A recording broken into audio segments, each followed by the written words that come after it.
the gist, because there's something to be said about a lot of things to do with Delphi. There's a reason that Palladino's name keeps coming up over and over and over. There's a reason why a cryptic note, or whatever you want to deem it as, maybe it's a, like I said, drug note or whatever, who knows, but there's a reason why Palladino keeps being accused of having something to do with Delphi. And the thing is, if we look to Craig Renfro, which was the name that was as an alias on Richard Allen's one of his book arrests or whatever. Now, when I look at that name, okay, and we're not saying that Craig Renfro has anything to do with Delphi, but in saying that, his name hosts the friends list on his name hosts some people that have committed homicides, people that are deeply into the substance, some very, what's the word I want to use? Some very not so great people. Right. Unsavory. Unsavory, that's the word I was looking for. Very unsavory people, which connect back over to the Klein section. Okay. Right. They connect over to that Klein area. So because the social media on Richard Allen is so nominal, it's just kind of a little bit of definitely at a standstill. Like, dude, please, I want something on Richard Allen so bad, to find that bridge between Richard Allen and what else transpired there, and that's why I said before, not blaming the family, but kind of thinking to myself, okay, was this to do with drugs and revenge? Did Cody Patty live 2 doors down from Richard Allen? Yes, he did. Were they into, yes, but you have to, it's about bridging something. So it's just looking at it, because just like Becky had said, she just wants the truth. No matter what that truth is, she just wants the truth. I'm sure that family knows a lot more truth, but they're not going to tell us, because it's really none of our business. But at the end of the day, they want us to keep propelling the case and keep, and to have kept it out there, because at the end of the day, they might know tidbits more and stuff like that, or a lot more, who knows. But at the end of the day, nobody, I mean, even the Ali doesn't know the full truth. I don't even know if they know the full truth now, or maybe they do. Maybe they finally do. I don't know. Why is the FBI page still up? Well, I don't want to. I mean, I can keep harping on that one, but of course. Yeah, like, you know what I mean. Like, they're the ones that had 5'6" or whatever it was to 5'10", or and then they had reddish brown hair, and they had all these different things, and it's just gotten so muddled along the way. Old man, young man, blah blah blah. Old man, look at that. Oh, he happens to be young or old. Fancy that out. Fancy those apples, eh? I just feel like there's a stack of those sketches. They're like, oh, which one should we do today? I feel like there's a stack of manure that comes out of them, to be honest with you. Right. And nobody knows which end is up, and they're not working well together with each other properly. And, and that's coming out of a chief's mouth that offered to help them at the start of the thing. Again, that was a private conversation that I played way back for you. Oh, yeah, I forgot about that. Yeah, saying that there's no DNA. I mean, right. Like I said, it's a chief of a different county that offered to help them. And they were told, they said, look, there's no DNA. And they don't work, they are not working together. And they when they offered the help, Tobe said no. And then all of a sudden they scrambled because they realized that the case was too big for them. And then they asked him for help, right. But he said that the ISP and that the Carroll County and FBI, that there's no helping each other. Everyone's right. Got their egos, and they're not working together. And that's where things, because we don't see that, they see what's going on. We just hear it, or you feel it. And then if someone that's in the LE is saying that, that's like a high ranking person that's saying that privately, then there's got to be something to that. You know, you take it more with a grain of salt than just a random saying it. Right. And I know we need to move on to Idaho, but Joan, you know, the first part of your question there, I don't know. You know, I'm sure that, you know, as stressful as like this is just covering this case, I can only imagine how stressful. Well, I mean, I can't imagine how stressful it would be, of course, to be, you know, one of those family members. So, you know, I don't know that there is, but if there is, you know, I'm sure it's understandable. And then the second part of it was, you're okay. I still to find it back. Thanks, LV. And RA is not related to Cody. Cody's bio dad. I've talked to his aunt Julie, and I mean, I know that they're not related. Yeah, Cody's exactly. And I do know the exact person, but I mean, I'm not, you know, gonna put that. That's neither here nor there. But yeah, where'd you go, Sonny? I'm just gonna get the video ready for Idaho. Okay.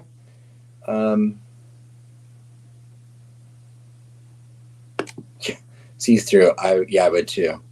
I'm ready for Carter to say today is the day. No, he did. I'm just kidding. But he did say today is not that day. So actually, this isn't the video for Idaho. This one I'm playing first, Adam, is going to be about that guy that offed himself. Okay. Yeah. Okay. So actually, just give reference to what I'm going to show. This is just a quick update for anyone that's been covering the Benjamin Foster case out of Oregon. This was someone that there was a manhunt for, and he had savagely attacked, I think, 2 people. There's the latest victim of his is currently, as far as I know, still in the ICU. But when she was found, I mean, she was inches away from not being alive. So he unalived himself, I think it was yesterday. And this is just a video with the latest update from yesterday that was on Ashley Banfield last night. But the case is wild. I was following it and I was going to do a video on it. And then he, and that's when he had unalived himself. And so I was like, okay, well, we can just talk about it.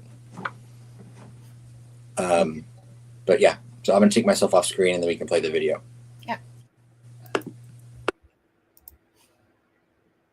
Process it all now. It's still quite confusing.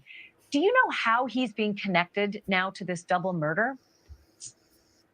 You know, it's tough to say. Police did tell us and they said in the press conference that it appears that the injuries suffered by the 2 victims are consistent with the injuries that Benjamin Foster has inflicted on his previous victims. So in that sense, they were able to connect the 2. And Catherine, I know that they said blunt force trauma. They didn't go into a whole lot more detail other than blunt force trauma, but we know that Justine Simmons was beaten literally within an inch of her life. And they said it was torture, that she was tortured and beaten and bound and left for dead. Do we have any idea of her condition? I mean, last night we said it was life support. Any more sort of progress? I did reach out to Grants Pass Police on that. They have indicated at last check she has not yet regained consciousness. They would not provide details on the extent of her injuries, only to say that she was near death, beaten on every inch of her body, and had not yet regained consciousness. But as far as the torture goes, they were unwilling to disclose those details. So the other aspect to this case was that they believed that Benjamin Foster was out on dating apps and maybe looking for places to shelter and to get help in sheltering, or maybe looking for more victims. And there was an arrest. I mean, they made an arrest, I think, of a 67-year-old woman. I'm just so curious, did he find her through a dating app? Was she helping him to secrete away from the police? Is she now facing additional charges because you know, Justine is in terrible condition and those other 2 men are dead? And that's a great question because there's a lot of things we still don't know about this timeline and kind of where Foster was when. We know that he was spotted yesterday morning in the same area that 68-year-old Tina Jones lives. That's the woman who helped him evade authorities. They actually had a home surrounded last Thursday, and they were trying to get to him then in a raid. And they haven't said exactly how Jones is connected to helping him evade authorities last week, but she has been arrested for hindering prosecution. And she could potentially be facing more charges if it is found that she's been connected to these murders. But since the murders happened after she was arrested for hindering prosecution, it's very unclear if she's involved in any of the events that happened after that. It's sort of mind-numbing, just the sequence of details in this story. Thank you for watching. Go to newsnationnow.com to find news. Yeah, I think his name was Chris Steffa. I think that sounds right. Yeah, that sounds about right. It's been a long time since I've even heard of that archaeologist or whatever it was. Right. It was an archaeologist professor, I think, is who you're referring to there. Anthropology. Anthropology, yeah. And as for what we just saw, I don't really actually know much about that case whatsoever. I've heard of it. Didn't really. Yeah, no, he was scary. Yeah, definitely scary. Chris Moore, thank you. Chris Moore. Yeah, thanks, Chris. All right, thanks. And we have a couple other videos to show you regarding Idaho. So, yeah, if there's any more updates about the Benjamin Foster thing, we'll bring it to you. Yeah. Okay. So let me go to, I think this one here. I'll go to this one first. Share screen. This one here. Okay.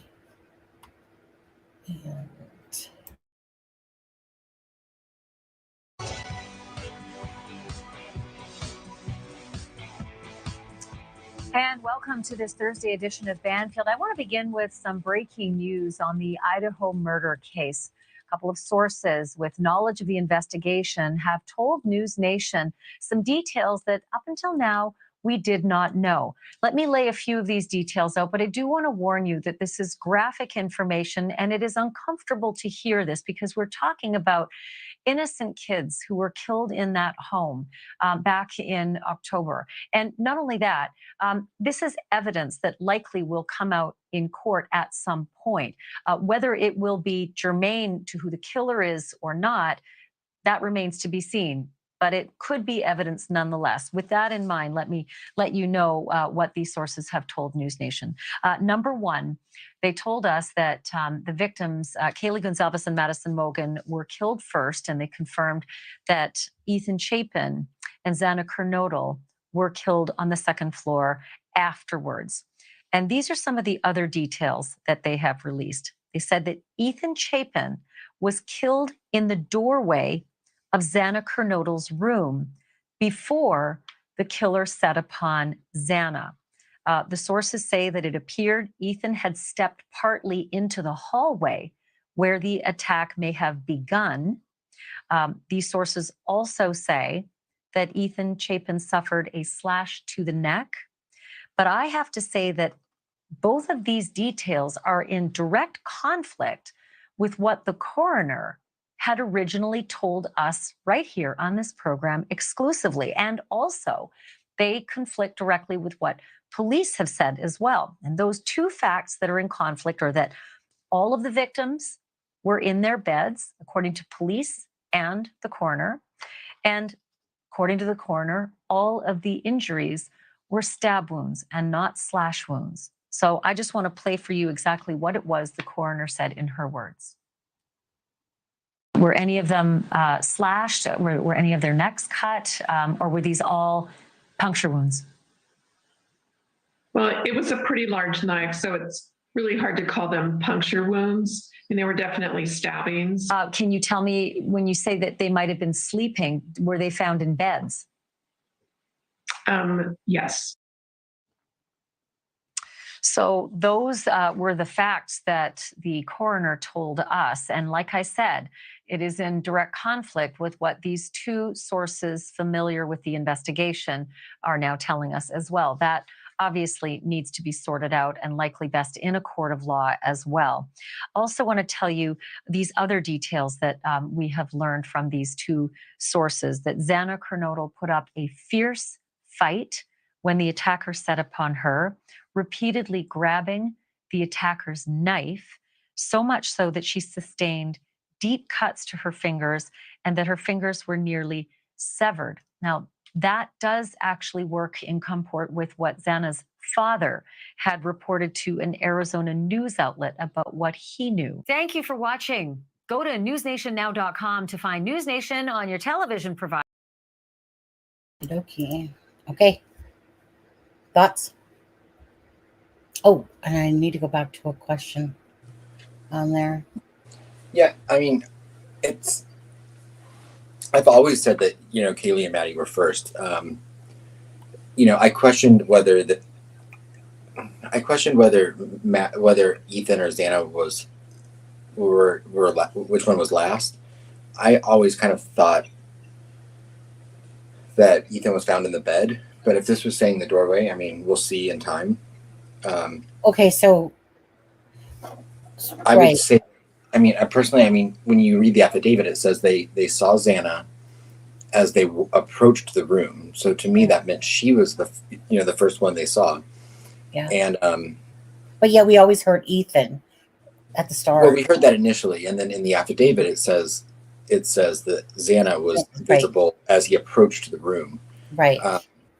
Then when I put that in context with the substance that was coming down the outside wall, if that is blood, I took that to mean that Ethan was probably found in the bed, and also if you look at the video when they're taking the mattresses out, I mean, the one mattress you can see the entire outline of someone basically because of the way the light shines on it. Has dark spot is a complete body outline almost in a dark spot where even though it's wrapped. But I think that probably they heard something, and I think it could have been as simple as them opening their door to see what was going on. And maybe Xana was attacked first, and but didn't. I'm speculating, but maybe she didn't pass away right away, which would then lead to why you hear him say, "Don't worry, I'll help you," because maybe he attacked her. She struggled, and then he attacked Ethan. And then he finished Xana off last because she hadn't passed away yet. Sorry, just looking at the comments here. Oh, you're fine. Fibro says, I never believed the coroner ever had her head right on straight. Sorry, that was mean. Who dis Banfield is an idiot. Tell us what you really think. Who dis? I feel like you aren't letting us know exactly how your true feelings are there. You could just expand on that a little bit more for us. Yeah. I know. And also they can tell they would be able to tell by the by the DNA, because you would be able to tell the first victim wouldn't have anyone else's DNA other than themselves and maybe the killers, and the second person would then have victim one's DNA on them as well because of the knife, and so forth. So that you can tell the order that way. But if he attacked Xana and then attacked Ethan and then went back and killed Xana, that could confuse the order.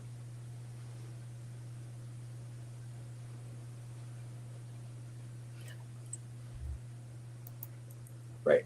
And Ivy, I agree. I think he either did not see Dylan or he was too physically exhausted to do anything else at that point.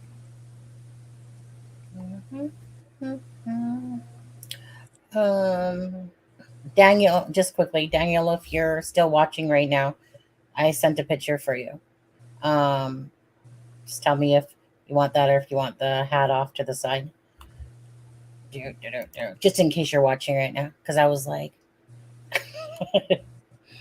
trying to sneakily do something. I want to go back to Delphi. I'm confused about the supposed video outside capturing whispers or whimpering. Does whimpering allude to an animal? I mean, I'm always too confused about that, like whispers or whimpering.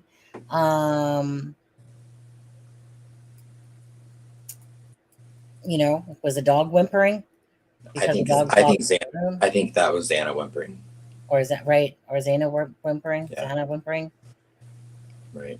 Mm-hmm. And Ivy, he would have been exhausted after this floor, and especially considering the whole thing took place in about 9 minutes. If you go by the timeline of, 404 parked the car, give him a minute or two to get in the house, and then a minute or two to get back out of the house, it leaves about 10 or 9 minutes to permit everything. All right. Sorry, Adam. I'm sorry, you guys. I just need a few more minutes. Sorry, I'm just trying to do something quickly behind the scenes here as well. Do you want to play one of those other videos? Yeah. You know what? Let's do that actually. Because Adam had sent me a few here to play. So let's go. Did I already have that one open? Let's do that. Right. And LV, I believe he parked behind the house in that parking lot.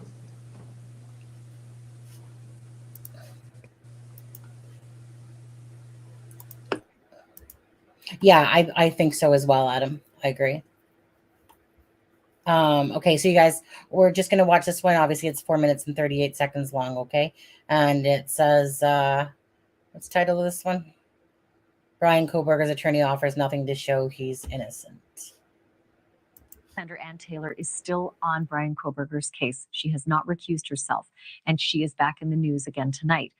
Prosecution asked her to share any evidence that might tend to prove Kohberger's innocence, and this week she responded. It's called a discovery request. She said that they have nothing to turn over at this time, writing, and I quote, "There are no books, papers, documents, photographs, or copies, or portions thereof in the possession of the defendant at this time, which will be submitted at the time of trial." And she goes on to say, "There are no reports of physical or mental examinations or scientific tests which are in the possession of the defendant at this time." Joining me now is Jennifer Coffendorfer. She's a former FBI special agent with 28 years in federal law enforcement. So Jennifer, hearing about, I'm going to get you to sort of respond to all of the things that we're reporting tonight. This new information coming from sources close to the investigation, and then of course this new response to the request for discovery. So let's start with the new information. Your thoughts? Well, the new information coming forward, depending on how you really look at what the coroner said, if you look at the coroner's notes, he or she actually came back later and sort of recanted her initial statement and basically said, no, they weren't really all in bed. So we now have really two statements from the coroner regarding what she saw that night. So I would be in agreement with your other guests that both what the coroner said previously and what we know now could comport, because I think they were said in very general terms initially. There's also so much discussion about this potential conflict of interest. I know that the rules of conflicting are slightly different in Idaho, but I keep coming back to this could be a death penalty case. So I don't think you can cut any corners anywhere and assuage any sort of conflict at all if you're dealing with a case that could end up as a death penalty case. What's your read on that? You know, I agree with you, Ashley. The bottom line is the rules are definitely lax when you look at both the case law and also their regulations. And actually, in one of the court rulings, they even described it as sort of relaxed in terms of their conflict. And this just isn't a situation where you can operate in the gray.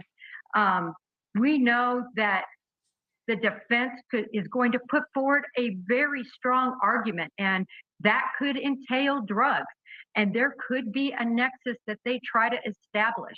And based on Kara's background, that could be an issue.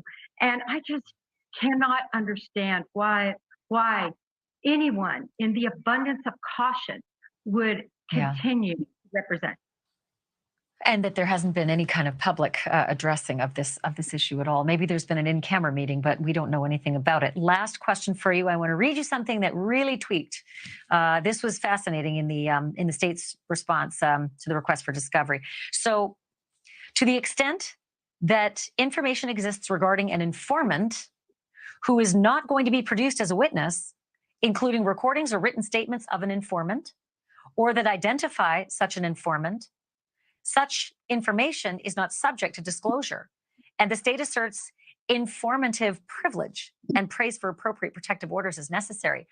An informant? I mean, should we assume there is one? Or is this just in case there is one? Help me sort through the import of that. Well, when I first read that, Ashley, I was very convinced that there is an informant or informant information that is going to come forward.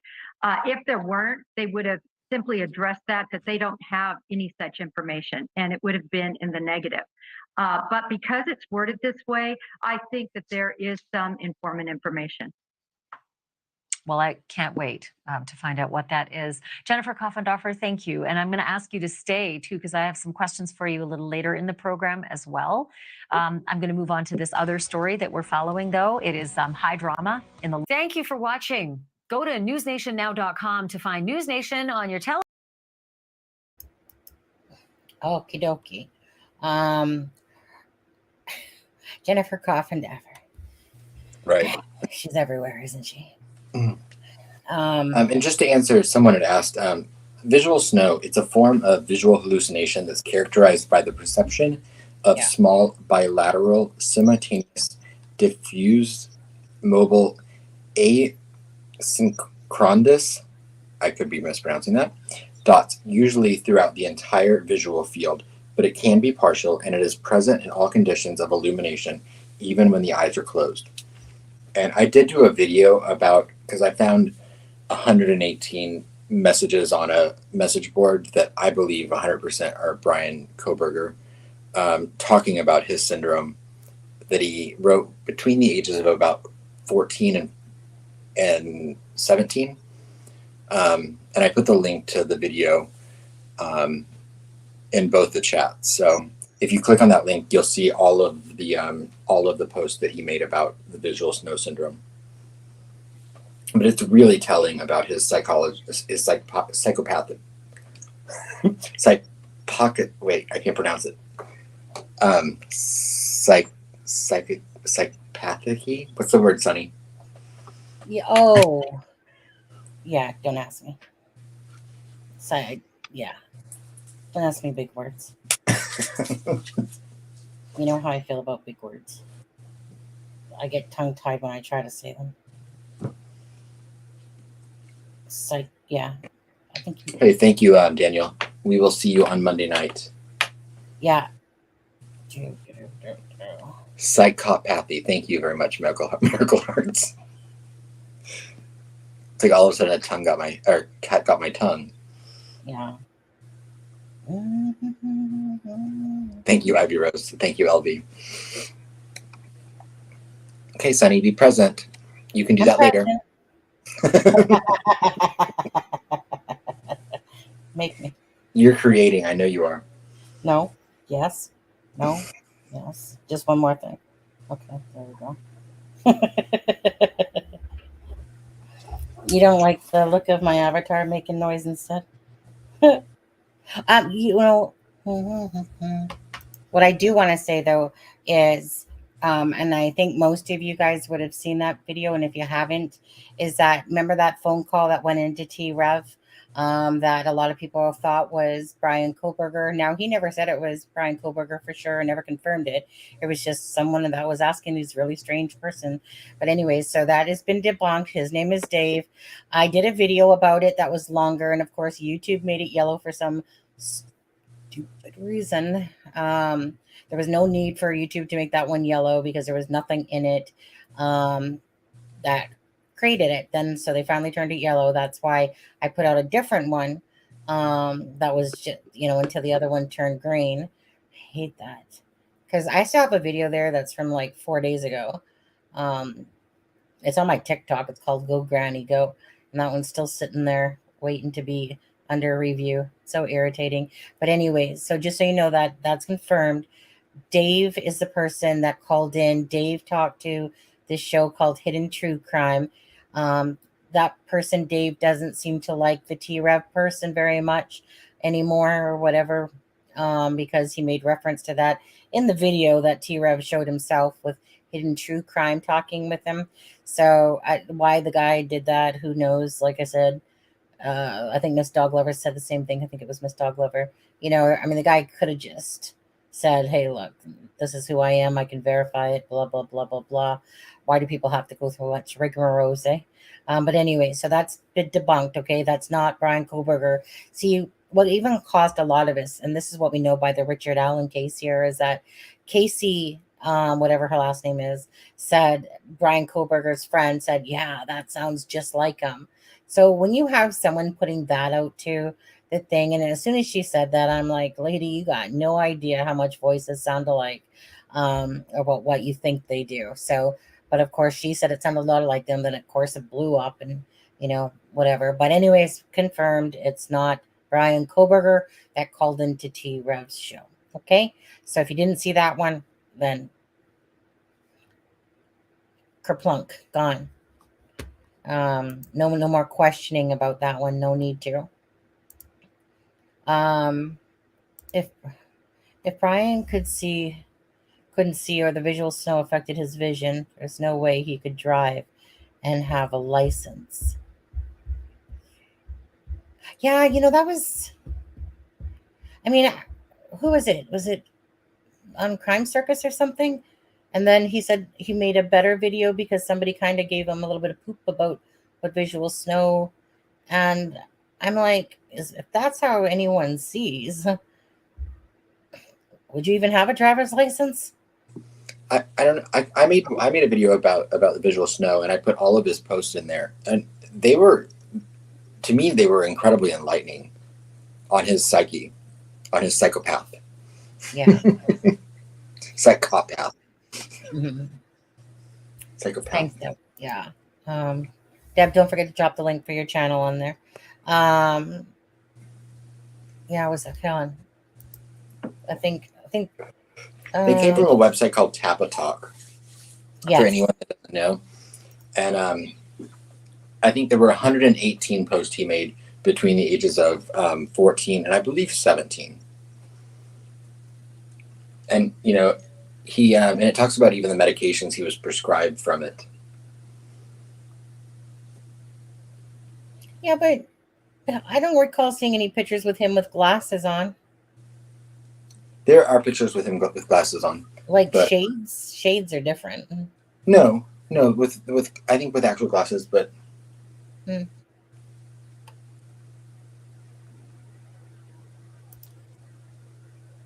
maybe there's not. I can't remember.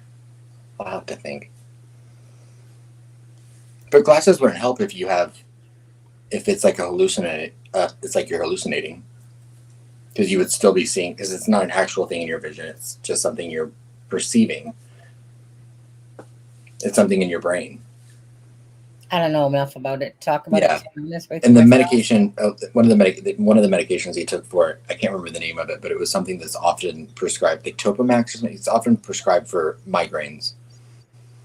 But don't quote me on the name of the medication. I'm just going to be honest. I didn't read the whole thing. Are you Kristen? Sonny? Yes. No. Adam. That's close. I think she's getting us mixed up behind Kristen behind the crime door and Adam. Okay. Or it could be Sonny. I keep thinking. That's where the Topamax talk came from the other night. But yeah, like I said, if you remind me, I'll send you the link to it. I just have to find it again because I put that video out like a month ago. Well, when was that? Sorry, just trying to see which one. Do you want me to play that last video? It's okay, Karen. It's okay, Karen. I'll excuse the fact that your name's Karen. So now we're equal. Just kidding. Okay, let me play the final video that Adam had sent. I think it's this one. Ethan, present, share screen. You, if I can, this new information that is coming to us from sources close to the investigation. It really does fly in the face of what the coroner had reported earlier. Is it possible that both things can be true at the same time, what the coroner said and what these sources have said? Well, good to be back with you, Ashley. Yes, the short answer is yes. When I listened to what the coroner shared, those are very, very general terms, very general comments. So, and now we're talking about specifics. So yes, in the big picture of things, both of those statements are going to be accurate. And then the notion that Ethan may have made his way partially out into the hallway. Is it possible that maybe the attack began there, but then ended in the bed? And forensically speaking, and I'll get Joseph Scott Morgan to add to this in a moment, they would be able to tell, the murder investigators would be able to tell? I think so. I had talked about this before, that it's certainly possible that the evildoer, I will not say his name, did not know about Ethan being present in the house. So he is going to be kind of like a Ron Goldman, Nicole Brown situation, where he is collateral damage. He has to address the fact that he has an unknown present in front of him. So I don't think that he is, when he gets to Ethan and makes that attack, it is certainly possible that he falls back into the bedroom, onto the bed, and then Xana at that point understands that there's something going on. She may already be awake, as Ethan is, and then once he has taken care of Ethan, then he goes after Xana, and she is awake and aware, which gives her the ability to put up a heck of a fight. And unfortunately, of course, it turned out the way it did. So I would say that if the information that you've received is correct, is accurate, that it certainly falls in line with what we were told in very general terms at the beginning of this, and then what the evidence, as far as I was concerned, had led me to speculate on. So yes. So Joseph Scott Morgan, I was trying to be as tender as possible with the coroner in asking the nature of this is before we ever knew anything about the nature of the stabbings. And I asked if any of the victims had been slashed. And she seemed to be very clear that these were all stab wounds. But these sources are saying that, Ethan had been slashed, that his neck had been slashed, and that was the original injury he received. I guess the same question for you. Can those two things still be true? Can a coroner consider a slash a stab? If her assessment was made merely by what she saw at the scene, I'd say, yeah, they could be true. Those two things could be true. Well, I'll stop you right there. I asked her that. I said, were you present for the autopsies? And she said, yes. No, I said at the scene. If she made that assessment at the scene, just to be very blunt with you, these injuries are going to be encrusted with blood. It's hard to make that assessment at the scene. However, if she went to the post, this would have been easily visualized at that point in time. And not only is the injury to the neck a slash, allegedly, according to this person, but these injuries that you're talking about on the hands, these are going to be incised wounds as well. Not necessarily slashes, but this is as a result of grabbing hold of the blade and pulling it through the hand. These are not stab wounds. I can tell you that definitively based upon my experience. So yeah, there probably are some stab wounds, but that information is, you need more clarity here as to what she's saying. And that's, I guess at the end of the day, it's not really the point. I would draw into question what kind of exam was conducted on site at the scene. I've always wondered, when did she actually get access to the bodies? And how much exposure did she have to the remains that she would have had to have traveled to Spokane to view those posts, because that's where they were done.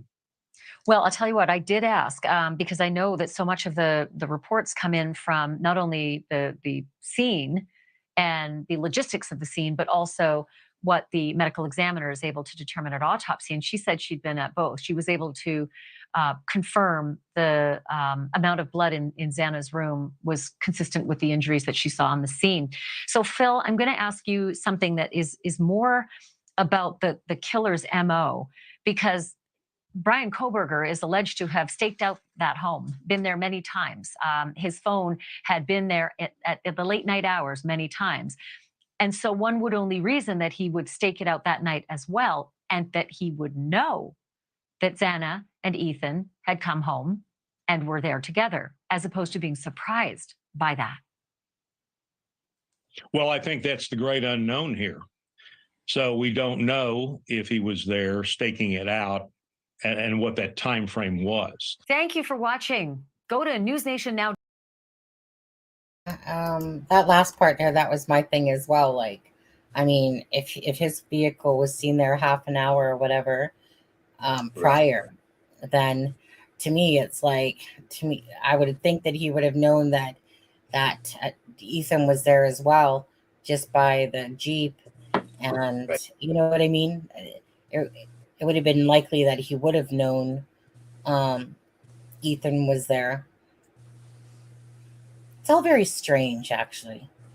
Yeah. When you think about it, like, just, you know, I can't help kind of still have in my head a little bit about the fact of, you know, was it stalking, or was he there purchasing stuff and got to know them? Or was he actually stalking? Like, which could, I mean, still could have been stalking, even if that was how he was introduced to them. You know, yeah. But, you know, time will tell. Sadly, you know, there's another court date until June, so. And that's just it, really. I mean, time will tell. In this case, I believe it will. Delphi case, I'm not so sure. I hope so. I'm going to pray. Yeah.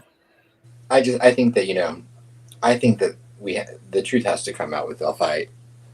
I can't think about it. I just can't think that we live in a world where those girls are not going to get justice. I know. So I'm just going to keep praying.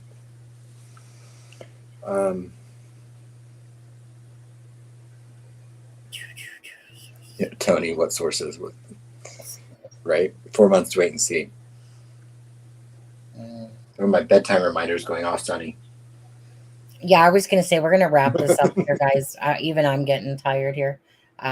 My brain's just not taking in the input, to be honest with you, on there. Ozempic. Ozempic is a type 2 diabetes drug. Oh, it helps with weight loss. Yeah, everyone's giving med advice now in the chat.